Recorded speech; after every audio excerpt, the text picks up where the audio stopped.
Good morning, everyone, and today we're checking out a brand new video from True Green 7, the 7 sinful and 7 heavenly Pokemon.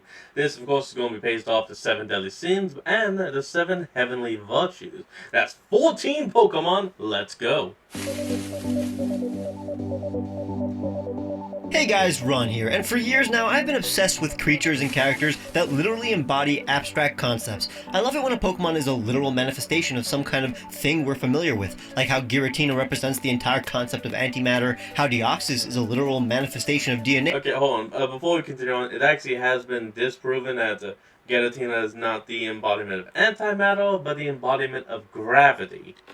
Or how Obstagoon represents the entire concept of blocking. Like this Pokemon represents just the idea of someone who blocks, both physically and emotionally. And in that vein, there are plenty of Pokemon who represent the 7 deadly sins. If you didn't know, these capital vices are a list of bad traits that, according to the church, are evil and would consume a man if indulged in excess. Conversely, they also came up with the opposite. The 7 heavenly virtues are a list of excellent traits that would make a person a pretty cool guy if they embodied them. In this video, I'm going to reveal what I believe are the 14 Pokemon that represent these sins and virtues. Since there are many candidates, I will first list the contenders and then reveal my final pick. Pretty much everything I say in this video is straight from the Pokedex. Of course, there are plenty of definitions for some of these sins and virtues, so you're going to have to deal with the ones I settled on. Let's begin with a sin we all understand. Greed, or avarice, is the uncontrollable desire to acquire more material possessions, wealth, power, and status than one would ever need. Here are the contenders for most greedy Pokemon. You'd think Greedent would be at the top, what with its stashing berries in his tail, so many berries that they fall out constantly. But this Pokemon is slow-witted, so it doesn't notice the loss. In the end, he's just hungry, and doesn't really steal that much. Alolan Raticate is literally stated to have an incredibly greedy personality. Its nest is filled with so much food gathered by the Rattata at its direction that it can't possibly eat it all. Of course, Raticate is never satisfied. This is a perfect example of greed. In a vacuum, it could have taken the title, but its greed is relatively small in scale compared to other Pokemon, and is kinda akin to gluttony. Sableye digs in the ground to find precious gems that it eats. The substances in the rocks it eats crystallize and rise up to the Pokemon's body surface. It's so obsessed, it stalks Carbink. The description in the Pokedex kinda makes Sableye seem like an ostracized goblin whose addiction to gems manifested in his eyes and body becoming stone.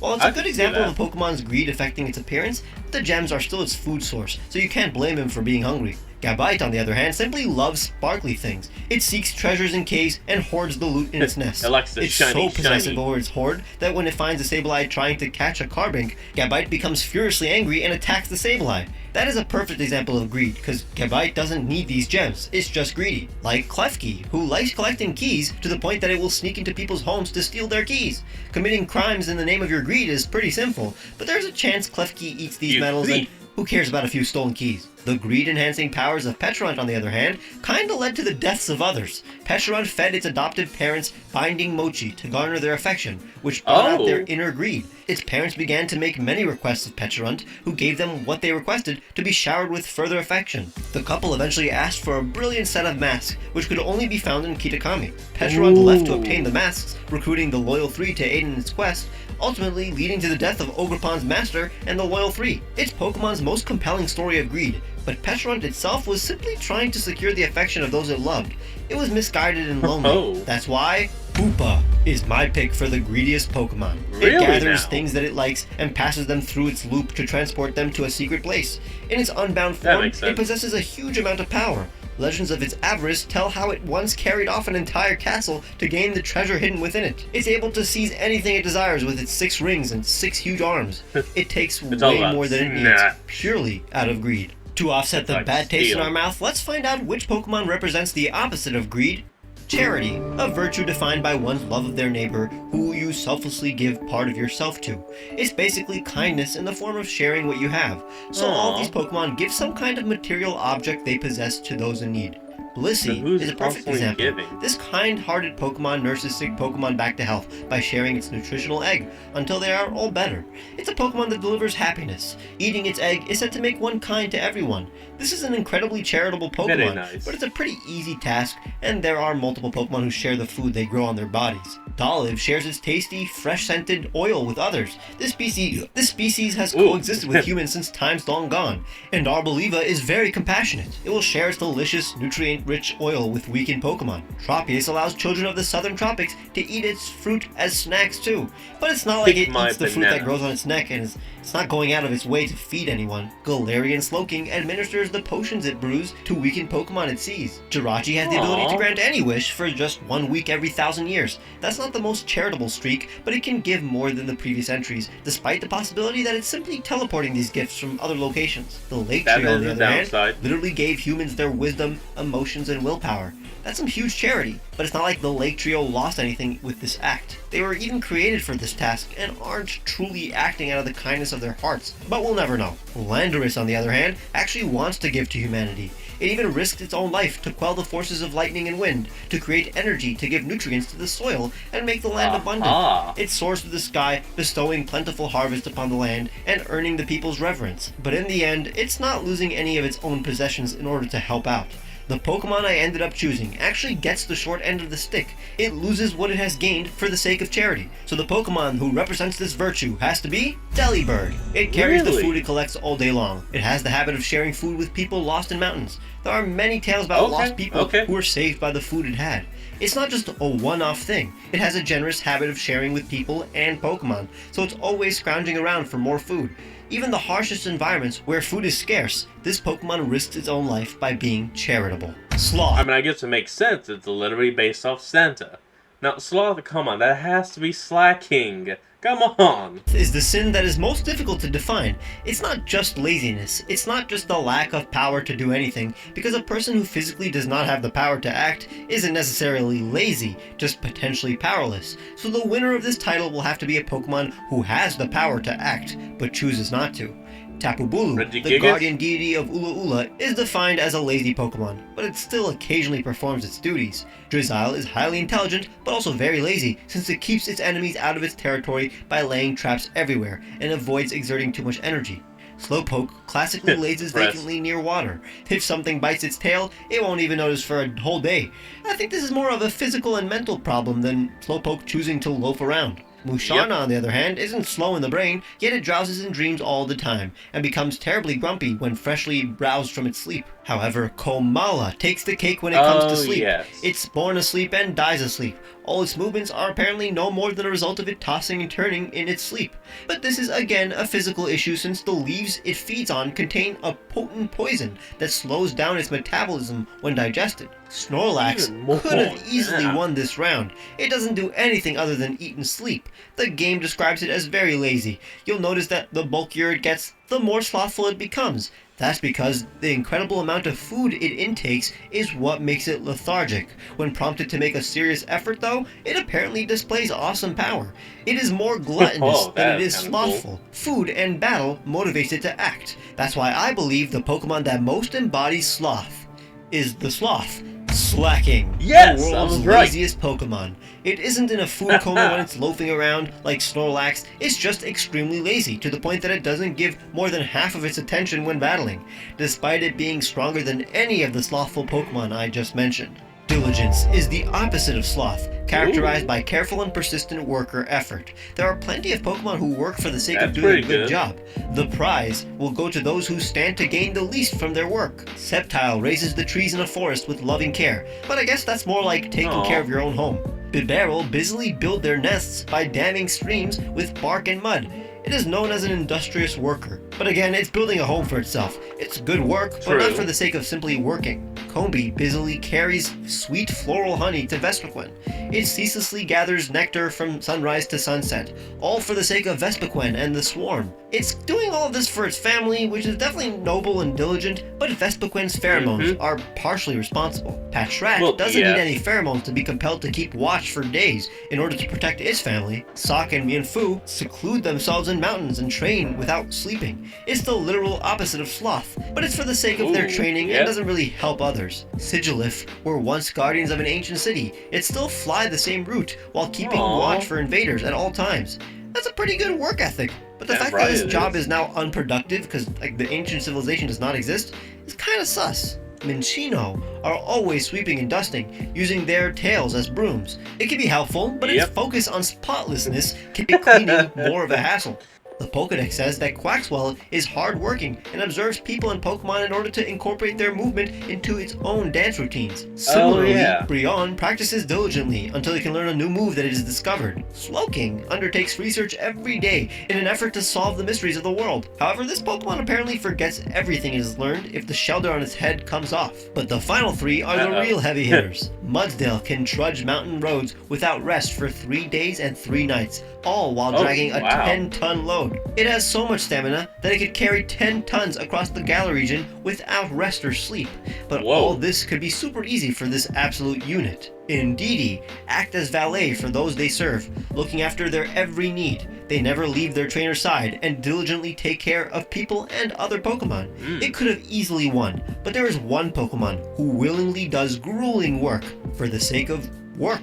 Machoke uses its powers to help people with heavy jobs. It happily carries heavy cargo to toughen up and willingly does hard work for people. According to the Dex, it never gets tired and voluntarily assists with tasks such as construction and clearing land. It does work that most other Pokemon cannot, with a smile, and asks for nothing in return. Gluttony time, a sin associated with the overindulgence and overconsumption of food. Now earlier you said it could just be Snorlax, so I'm gonna guess Snorlax.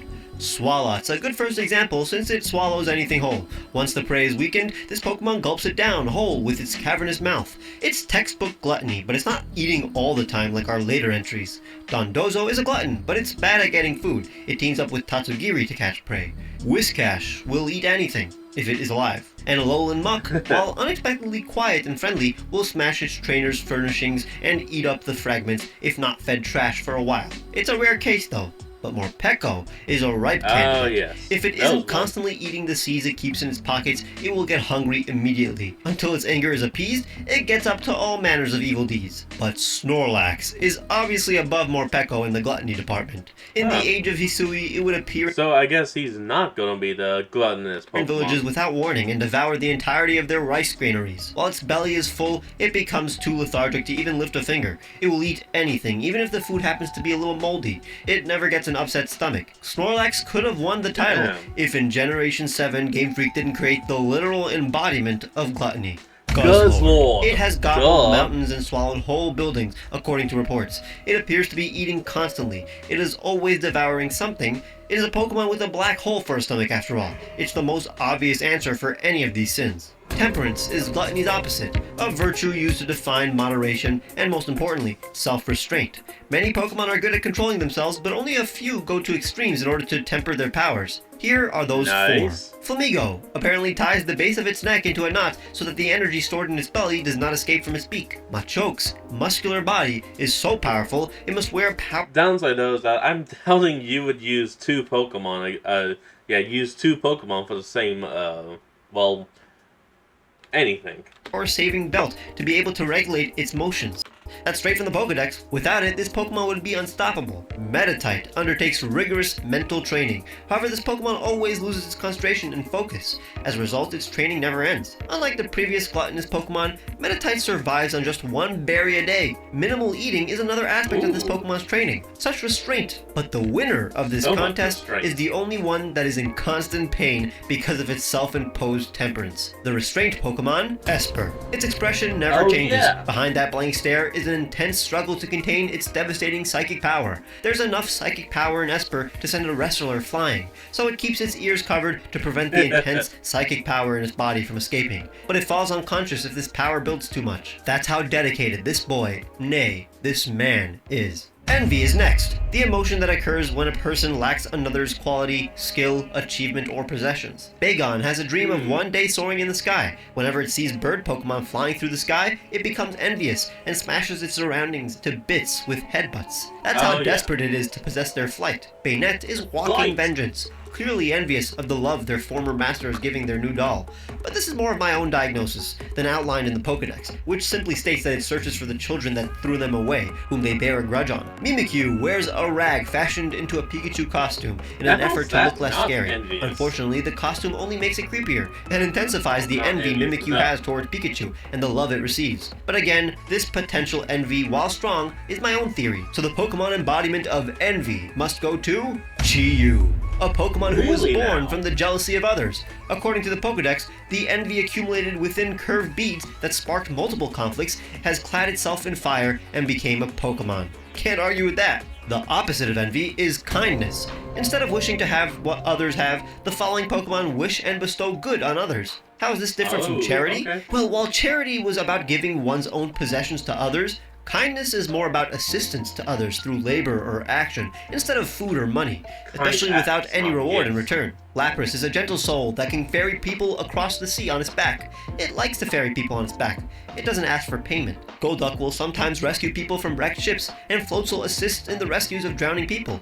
It is even common for it to help fishers carry what they caught.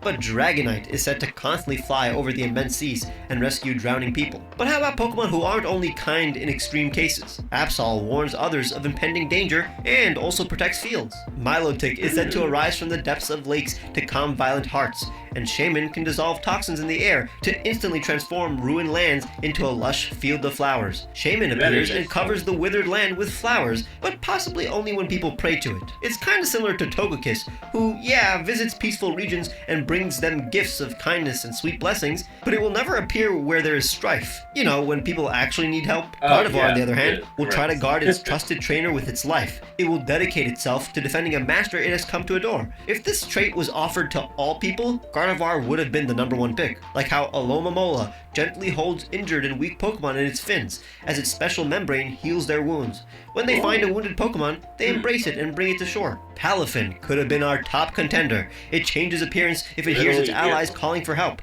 This hero of the ocean swims at speeds of 50 knots and saves drowning people and Pokemon. It's a thing it always does and is defined by it. But unlike Palafin and all the previous Pokemon, our kindest Pokemon is a hero 24/7 in any terrain. Stoutland. With this wise Pokemon, there could be no concern that it would ever attack people. Some parents even trust it to babysit. It rescues people stranded by blizzards in the mountains, and even excels at rescuing people stranded at sea. It is truly the goodest boy. Wrath is pretty self-explanatory. It's anger incarnate, just uncontrollable emotion towards any sort of provocation. Tauros is not satisfied unless it's rampaging all the time. If there's no opponent for Tauros to battle, it will charge at Thick Tree and knock them down to calm itself. Though Drio's three heads express joy, sorrow, and anger, Salamence becomes uncontrollable if angered. It loses all sense of itself and destroys everything around it. The destruction will continue until Salamence has tired itself out. But Gyarados is brutally vicious and enormously destructive, known for totally destroying cities in ancient times. It doesn't come until it has burned everything down. 1 month is its rampaging record. There are a slew of stories about villages that were destroyed by Hydreigon. It bites anything that moves. It is very intelligent, but it thinks only of destruction. But according to the Dex, there is a theory that Hydreigon only grew ferocious because people in times long past loathed it, considered it to be evil, and attacked it relentlessly. Galarian Darmanitan Zen mode could easily be #1, because the most wrathful are those whose anger hurt themselves, and Zen mode Galarian Darmanitan won't stop spewing flames until its rage has settled, even if its body starts to melt. But that's just a temporary form. The most wrathful Pokemon is none other than Primeape. It is always outrageously furious. If it gives chase, it will tenaciously track down the target. The Pokemon's so angry that it can literally die. No matter how far. It grows angry if you see its eyes, and it gets angrier if you run. If you beat it, it gets even madder. It stops being angry only when nobody else is around. It will never forgive opponents who have angered it. Even after it has beaten them down until they can't move, it never ever forgives. Literally just reading those Dex entries was enough explanation. Patience is the virtue that subdues wrath. The ability to endure difficult circumstances in the face of delay or provocation, especially without succumbing to anger. Stunfisk conceals itself in the mud and waits, and Cacturn will follow weary travelers. Okay, I don't know why he put that Stunfisk to be so happy, but I actually like that. Happy Stunfisk. Travelers in a ragtag group, biding their time, waiting for the traveler to tire and become incapable of moving. Gumshoos patiently stakes out its prey's location, but it's always snoozing by nightfall and even loses control of itself and pounces when it spots its favorite meal, Rattata. In these cases, the Pokemon are simply hunting, so nothing too valiant. Kecleon camouflages its colors to hide, but if no one takes notice of it for too long, it will pouch and never reveal itself. That's real commitment to the Aw. bit. Xatu stays still and quiet because it's seeing both the past and the future at the same time. While it can see the future, it has no desire to change it, which is probably why it remains motionless all the time. It's never very productive. Its cousin Sigilif is here too, for the reason we mentioned before, and knows past moves less than an inch a year. But when it's in a jam, it will spin and drill down into the ground in a split second. Slowpoke Wait, so you can literally pull a Gana Lagan?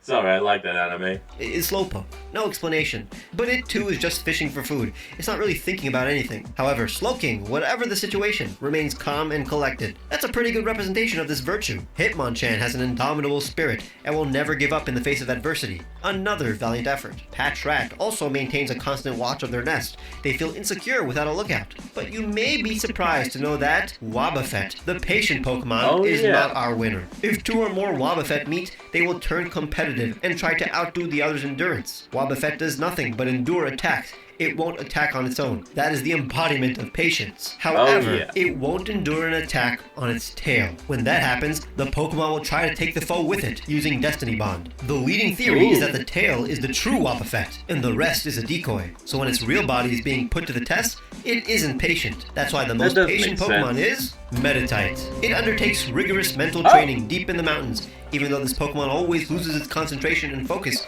it goes back to meditation. It is less likely to give up in the face of adversity compared to other contenders. It continuously meditates for hours every day, and goes back to meditating no matter how many times it loses its concentration. That's some patience. Plus, it is is. the toughest to explain on a family-friendly channel.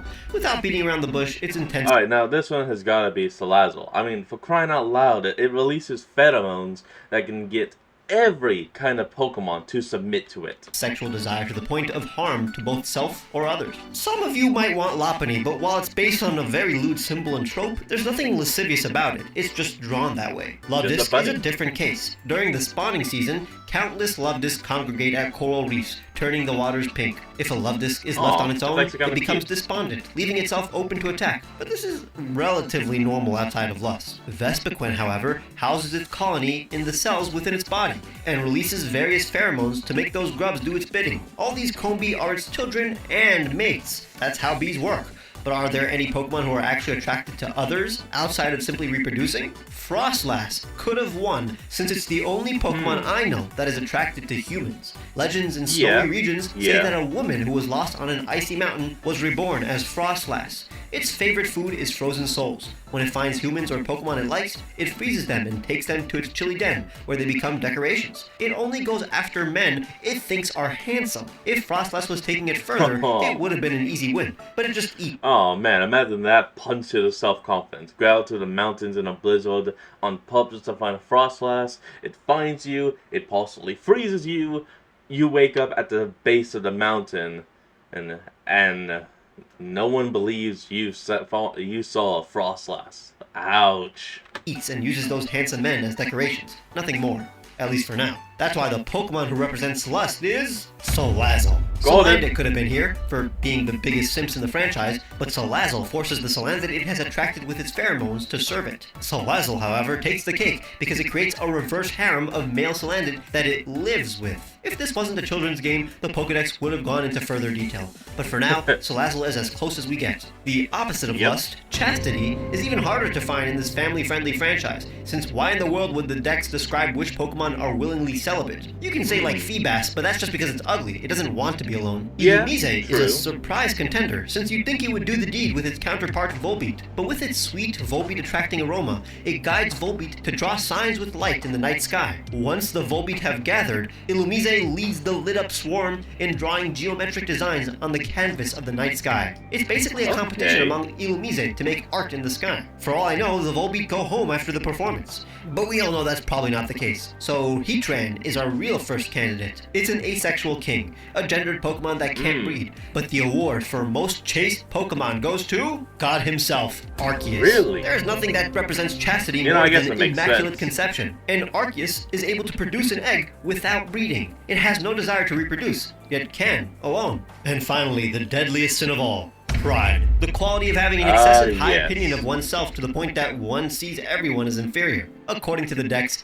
Kaparaja are prideful, cantankerous Pokemon, and Heracross takes pride in its strength and horns, which allows it to lift things 100 times heavier than itself with no trouble at all.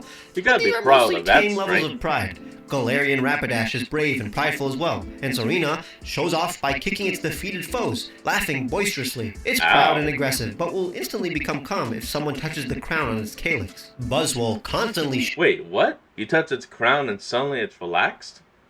Huh. I'll have to do some research about that. shows off its body, but whether that display is a boast or a threat remains unclear. So the following three are the actual candidates. Unpheasant is literally the proud Pokemon. Males swing their head plumage to threaten opponents and will never let themselves feel close to anyone other than their trainers. It's as proud as a bird can be, but at least it lets its guard down for its trainer. Primplup, however, lives a solitary life because every Primplup considers itself to be the most important. It lives alone Really? and never forms a group. It would have won, but the most prideful Pokemon doesn't even show humility to those it likes. That being, Alolan Persian. Oh, It's designed yeah. with pride in Fat mind. face. Its head is literally bigger because of its ego. All of its entries are related to this trait. Getting this prideful Pokemon to warm up to you takes a lot of effort, and it will claw at you the moment it gets annoyed. It looks Ow. down on everyone other than itself. It is so brutal that it tortures its weakened prey rather than finishing them off. It has Ow. no regard for others. Humility is our final virtue. The most humble Pokemon will shock you. Machoke, although incredibly strong, is always modest. Literally everything I said in this video is straight from the decks. And Machoke seems to be like a pretty cool guy because he's like appearing in every virtue. Yeah, Like how surprisingly.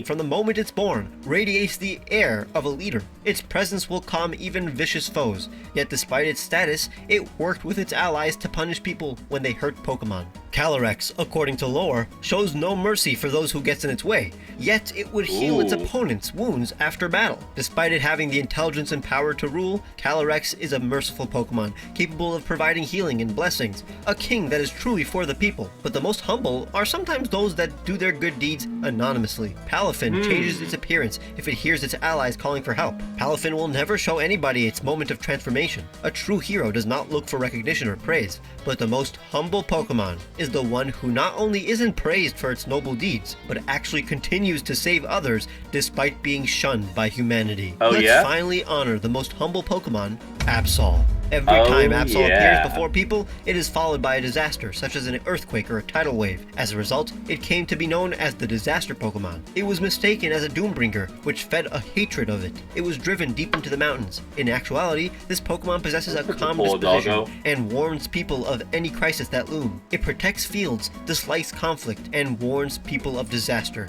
so one ought to be grateful for it. And I would be super grateful if you leave a like and subscribe for more videos like these. Check the description for the music I used, the t-shirts I made for you. Alright everyone, that's going to be the end of today's video, and I hope you all enjoyed this. Remember to like, comment, and subscribe for more. Link to the original will be in the description below, and I'll see all of y'all next time when we flick back on. Till then, this is Fox, signing out. Peace.